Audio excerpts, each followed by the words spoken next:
جب اس نے یہ سب کچھ سنا تو اسے یہ لگا اس کے قدموں کے نیچے سے زمین نکل گئی ہے۔ وہ سوچ بھی نہیں سکتی تھی کہ وہ انسان اس قدر گھٹیا ہو سکتا ہے۔ اور جب اس کے باپ نے جواب دیا تو اس کی رہی صحیح امیدیں بھی ختم ہو گئی۔ فاروق صاحب نے کہا، ٹھیک ہے، تم اس سے نکاح کر سکتے ہو، لیکن بدلے میں مجھے ایک موٹی رقم بھی دو گے جس سے میں اپنا بزنس دوبارہ اسٹیبلش کروں۔ ارے میرے پیارے سسر صاحب، آپ ٹینشن کیوں لیتے ہیں؟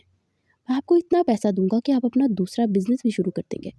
وہ کھلکھلا کر ہنستے ہوئے بولا اور وہاں سے باہر نکل گیا۔ دروازے کے قریب ہی اسے کھڑی ہوئی ملی، جو خون خوار نظروں سے اسے دیکھتے ہوئے چلی جا رہی تھی۔ تمہیں ایک نمبر کے گھٹیا انسان ہو، میں تم سے کبھی بھی نکاح نہیں کروں گی۔ یہ بات مجھ سے نہیں بلکہ اپنے باپ سے جا کر کرو، جو تمہارا سودا تو کر چکا ہے، اور اب سے تم میری غلام ہو۔ شام کے وقت ہی آ رہا ہوں اپنے آدمیوں کو لے کر، تمہیں نکاح کر کے لے کر ہمیشہ ہمیشہ کے لیے چلا جاؤں گا۔ کوئی بھی مجھے روک نہیں سکے گا، یہاں تک کہ تم خود بھی کچھ نہیں کر پاؤ گی۔ چھوٹی سی لڑکی اس کے ماتھے پر انگلی رکھ کر اسے پیچھے کی طرف ہٹاتا ہوا بولا۔ غصے سے اس کا منہ پھول گیا تھا۔ ارمغان کو یہ دیکھ کر بہت سکون محسوس ہو رہا تھا۔ اس کے بعد وہ اپنے باپ کے پاس چلی گئی اور چیختے ہوئے کہنے لگی، آپ میرے ساتھ ایسا کیسے کر سکتے ہیں؟ میں نے تمہارے ساتھ کچھ بھی غلط نہیں کیا۔ وہ انسان تم سے محبت کرتا ہے اور تم سے نکاح کرنا چاہتا ہے۔ بابا جان کیا بھول گئے ہیں؟ کل آ رہا آپ نے خود ہی مجھے بتایا تھا کہ وہ انسان کس قدر گھٹیا ہے۔ اس کے تو غیر قانونی سرگرمیوں میں بھی ملوث ہونے کے امکانات ملے ہیں۔ اس کے علاوہ لڑکیوں کو دوسرے ملک سمگل کرتا ہے۔ آپ کیسے سوچ سکتے ہیں کہ میں اپنے ملک کے غدار سے شادی کروں گی؟ میں ایسا کبھی نہیں کروں گی۔ آپ یہ اپنا خیال ذہن سے نکال دیں کہ آپ نے میرے ساتھ زبردستی کی کرنے کی کوشش کی تو میں گھر سے بھاگ جاؤں گی۔ اس سے پہلے کہ وہ مزید کچھ کہتی، فاروق صاحب نے ملازمہ کو آواز دی اور اسے کہا کہ بی بی جی کو کمرے میں لے جاؤ اور دروازہ بند کر دو۔ اس وقت تک انہیں کمرے سے باہر نکلنے کی اجازت نہیں دینا جب تک میں نہ کہہ دوں۔ اب یہ نکاح کے وقت ہی باہر آئے گی۔ ملازمہ اسے گھسیٹتی ہوئی کمرے میں لے گئی۔ وہ چیختی رہی، چلاتی رہی، مگر کوئی بھی اس کی بات سننے کے لیے تیار نہیں تھا، اور شام کے وقت اس کا نکاح زبردستی ارمغان سے ہو گیا۔ اس نے گن پوائنٹ پہ اس لڑکی سے نکاح کیا تھا، جس سے گل کے دل میں اس کے لیے نفرت مزید بڑھ گئی۔ رات کے وقت جب ارمغان کمرے میں داخل ہوا تو وہ چادر سر تک لیے بستر پر لیٹی ہوئی تھی۔ یہ دیکھ کر اس کے ماتھے پر بل پڑ گئے۔ وہ تیزی سے اس کے پاس گیا اور چادر ہٹاتے ہوئے بولا، یہ کیا بدتمیزی ہے؟ وہ جو تھوڑی دیر پہلے ہی سو گئی تھی آنکھیں ملتے ہوئے اٹھ بیٹھی۔ یہ بات تو مجھے پوچھنی چاہیے کہ یہ کیا بدتمیزی ہے؟ آپ کو دکھائی نہیں دے رہا کہ میں سو رہی ہوں؟ وہ تو مجھے نظر آ رہا ہے، لیکن کیا تمہیں کبھی کسی نے تمیز نہیں سکھائی کہ پہلی رات بیٹھ کر شوہر کا انتظار کرتے ہیں اور اس وقت تک اپنا سنگار نہیں اتارتے جب تک شوہر آپ کی تعریف نہ کر لے؟ پہلی بات تو یہ مسٹر کہ میں آپ کو اپنا شوہر مانتی ہی نہیں۔ اور اس سے پہلے مزید وہ کچھ کہتی، ارمغان اس کے اوپر جھک گیا اور باقی کی بات اندر ہی رہ گئی۔ جی ٹھیک ہے، پہلی بات تو آپ کی سمجھ میں آ چکی ہے، اب دوسری بات بتائیں۔ دوسری بات کیا ہے؟ وہ شرارتی انداز میں بولا۔ اسے اس کا کامتا ہوا جسم بہت بھلا ہوا معلوم ہو رہا تھا۔ اصل میں وہ ہکلانے لگی۔ اس سے بات پوری کرنا مشکل ہو رہا تھا۔ جی جی مجھے سنائی دے رہا ہے، آپ کہہ سکتی ہیں، آگے بولیں۔ وہ پھر سے مسکراتے ہوئے بولا، پلیز مجھ سے دور ہو جاؤ۔ اب کی بار اس کی آنکھوں میں آنسو نکلنے لگے تو اسے شدید بے بسی کا احساس ہوا۔ پہلی ملی ہوئی ذلت کیا کم تھی جب وہ اسے مزید زبردستی کرنے کی اجازت دے دیتی۔ اس کی آنکھوں سے آنسو نکلتے دیکھ ایک لمحے کے لیے گھبرا گیا اور تیزی سے اٹھ بیٹھا۔ اس نے کبھی بھی کسی عورت کو روتے ہوئے نہیں دیکھا تھا۔ چھوٹا سا تھا جب اس کے والدین مر گئے تھے۔ اس کی پرورش اس کے چچا جان نے کی تھی۔ اس کے باپ کا بہت بڑا بزنس تھا جو اسے مل گیا تھا، اور اس نے اس بزنس کو بہت اچھے طریقے سے سنبھالا بھی تھا۔ اس کے چاچا اچھے انسان تھے۔ سب کچھ اس کے حوالے کر کے وہ دوسرے ملک سیٹل ہو گئے تھے۔ اس کے پاس اندھا پیسہ تھا، جس کی وجہ سے اس کے پاس بہت سے گارڈز بھی تھے۔ اسلحہ بھی موجود تھا۔ ملک میں جو بھی غیر قانونی سرگرمی میں ملوث ہوتا، اس سے پہلے ارمغان کو اور اس کے بعد پولیس کو حساب دینا پڑتا تھا۔ وہ اپنے ملک سے بہت محبت کرتا تھا اور ملک کی بقا کے لیے وہ کچھ بھی کر گزرنے کے لیے تیار تھا، لیکن اس کے بارے میں غلط خبریں پھیلائی گئی، جن میں سے کچھ خبریں گل کو بھی ملی تھی۔ یہی تو وجہ تھی کہ وہ اس سے بدظن تھی۔ یہاں تک لڑکیوں کی عزت کا سوال تھا تو وہ ان کی بے تحاشا عزت کرتا تھا۔ اسی نے تو پچھلے مہینے بھی 2 ٹرک چھڑوائے تھے جو لوگوں سے دوسرے ملک سمگل کرنے والے تھے، اور یہاں پر یہ لوگ اس پر الزام لگا رہے تھے کہ وہ لڑکیوں کی عزتیں لوٹتا ہے۔ یہی تو باتیں تھیں جو اس سے غصہ دلاتی تھی، اور وہ چاہتا تھا کہ گل کے ذہن سے ہر طرح کی غلط فہمیاں مٹا دے۔ میں آپ سے ایک ضروری بات کرنا چاہتی ہوں۔ سہاگ رات میں ہی اس نے کچھ باتیں کلیئر کر دی تھی۔ میں اس رشتے کے لیے ذہنی طور پر تیار نہیں ہوں، مجھے تھوڑا سا وقت چاہیے۔ تمہیں جتنا وقت چاہیے میں تمہیں دینے کے لیے تیار ہوں، مگر اس دوران میں چاہتا ہوں تم میرے ساتھ وفاداری کرو، میرے ساتھ کسی قسم کا دھوکہ نہ کرنا۔ مجھے دھوکے سے شدید نفرت ہے۔ میں آپ سے وعدہ کرتی ہوں کہ کبھی بھی دھوکہ نہیں کروں گی۔ یہ بات اس نے کہہ تو دی تھی، لیکن اگلے ہی دن اس نے فرار ہونے کی کوشش کی۔ وہ پچھلے دروازے سے نکل رہی تھی، لیکن سامنے کھڑے ارمغان کو دیکھ اسے لگا کہ قدموں کے نیچے سے زمین نکل گئی ہے۔ نہیں میری چوہیا، تم میری اجازت کے بغیر یہاں سے قدم بھی باہر نہیں نکال سکتی۔ چلو اب جلدی سے اندر جاؤ، دوبارہ یہ کوشش بھی نہ کرنا۔ پہلی بار تو اس نے اسے پیار سے سمجھایا تھا، دوسری بار اس نے پھر سے نکلنے کی کوشش کی تو سزا کے طور پر ارمغان نے اسے سوئمنگ پول میں پھینک دیا تھا، اور پھر بعد میں اس کی حالت خراب ہو جانے پر خود بھی بہت زیادہ پریشان ہو گیا تھا، مگر وہ لڑکی تھی کہ باز آنے کا نام ہی نہیں لے رہی تھی۔ ارمغان نے ایک بار پھر سے اسے معاف کر کے سب کچھ کلیئر کیا اور اس سے معافی بھی مانگی کہ میرے اپنانے کا طریقہ تھوڑا غلط تھا، مجھے تم سے زبردستی نہیں کرنی چاہیے تھی، مگر میں کیا کرتا، میں نے کبھی کسی لڑکی کا ہاتھ مانگا ہی نہیں۔ اس نے اتنی معصومیت سے کہا تھا کہ وہ نہ چاہتے ہوئے بھی ہنس پڑی تھی۔ وہ ٹھیک ہی تو کہہ رہا تھا، اسے آج سے پہلے کبھی کسی لڑکی کی ذات میں دلچسپی لی ہی نہیں تھی، اور نہ ہی اسے اس طرح کی فارمیلٹیز کے بارے میں پتہ تھا۔ اس نے جب بھی کی تھی زبردستی ہی کی تھی، اب بھی اس نے ڈھنکے کی چوٹ پر اپنی محبت سے نکاح کیا تھا۔ دن تیزی سے گزرتے جا رہے تھے، اب اس کی ذات میں تھوڑی تھوڑی دلچسپی لینے لگی تھی۔ شاید اب وہ یہ سمجھ چکی تھی کہ اس کے ساتھ رہنے کے علاوہ اور کوئی بھی راستہ نہیں ہے۔ ارمغان روز رات کو اسے اپنے ساتھ واک پر لے جاتا تھا۔ ایک رات وہ دونوں ہاتھوں میں ہاتھ ڈالے چل رہے تھے جب اچانک ہی گولیوں کی آواز سنائی تھی۔ ایک گولی ارمغان کے بازو میں آ کر لگی، جس کی وجہ سے وہ زمین بوس ہو گیا، اور اس دن گارڈ کے بغیر تھا وہ، اور یہی اس کی سب سے بڑی غلطی تھی۔ شہریار تیزی سے وہاں سے نکلا اور وہ اپنے ساتھ کچھ آدمیوں کے ساتھ آیا ہوا تھا۔ وہ گل کا ہاتھ پکڑے ہوئے کہنے لگا، میں تمہیں اس کے جنگل سے آزاد کرنے کے لیے آیا ہوں، میرے ساتھ چلو، مجھے تمہارے بابا فاروق نے بھیجا ہے۔ اس نے اپنے چہرے پر ماسک چڑھایا ہوا تھا، یہی وجہ تھی کہ اس کا چہرہ نہ دیکھ پائی۔ ایک نظر اس نے زمین پر پڑے ارمغان پر ڈالی اور دوسرے ہی لمحے وہ اس کے ساتھ چل پڑی، یہ سوچے بغیر کہ جس انسان کو چھوڑ کر جا رہی ہے وہ اس کے لیے سب کچھ لوٹانے کے لیے تیار ہے۔ وہ اسے لے کر اپنے اڈے پر آ گیا تھا، جہاں پر آ کر اسے معلوم ہوا کہ اس کے ساتھ تو بہت بڑا دھوکہ کیا گیا ہے۔ شہریار اسے دیکھ کر کھلکھلا کر ہنسنے لگا اور کہنے لگا، میں نے تم سے زیادہ بیوقوف لڑکی اپنی ساری زندگی میں نہیں دیکھی۔ وہ بھی اب ہوش کی دنیا میں آئی تھی، اسے بھی شدت سے اپنی غلطی کا احساس ہو رہا تھا، مگر اب پچھتانے کے علاوہ اور کوئی راستہ نہیں تھا۔ تمہاری ہمت بھی کیسے ہوئی؟ اس سے پہلے کہ اس پر چڑپٹتی، شہریار نے اس کے ہاتھوں کو مضبوطی سے پکڑ لیا۔ نہیں میری رانی، مجھے ہاتھ لگایا تو تمہارے ہاتھ کاٹ ڈالوں گا۔